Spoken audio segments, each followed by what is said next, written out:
అనేది పేరుంది ఆయనకి. దాన్ని అది వాడుకుంటున్నారు ఆయన్ని. అది కరెక్ట్ కాదు కదా ఆయనకి.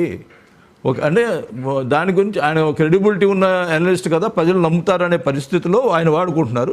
అది కరెక్ట్ కాదు, ఆయన ఈ రకంగా చేయడం కరెక్ట్ కాదని మేము చెప్పాల్సిన అవసరం ఉంది కదా, పబ్లిక్ తెలియాలి కదా. ఆయన క్రెడిబిలిటీ కూడా ఈ రకంగా చేయడం కరెక్ట్ కాదని పబ్లిక్ తెలియాలి కదా, అందుకోసం మాట్లాడను. అంటే ఇంకా వేరే అనలిస్ట్ అది కొంతమంది చాలామంది తెలియని ఉంటారు, వాళ్ళ గురించి మేము మాట్లాడట్లా. ఒక క్రెడిబిలిటీ ఉన్న అనలిస్ట్ అని కూడా చెప్తా ఉన్నాం. ఆయన కూడా పవన్ కళ్యాణ్ గారు కూడా ఆయన్ని ఆయన అనలిస్ట్, మంచి అనలిస్ట్ అనే ఉద్దేశంతో ఫ్యాక్ట్ ఫైండింగ్ అనే కమిటీలో ఆయన వేశారు. అప్పుడు ఆయన పెళ్ళికి పిలిస్తే కూడా పోయారు. ఆయన మీద అంత గౌరవం ఉంది. అలాంటిది లేని తీసుకొచ్చారు కాబట్టి అది పబ్లిక్ ప్రజలు కూడా తెలియాలి. అందు ఉద్దేశంతో మాట్లాడుతున్నా తప్పితే వేరే ఉద్దేశం కాదు.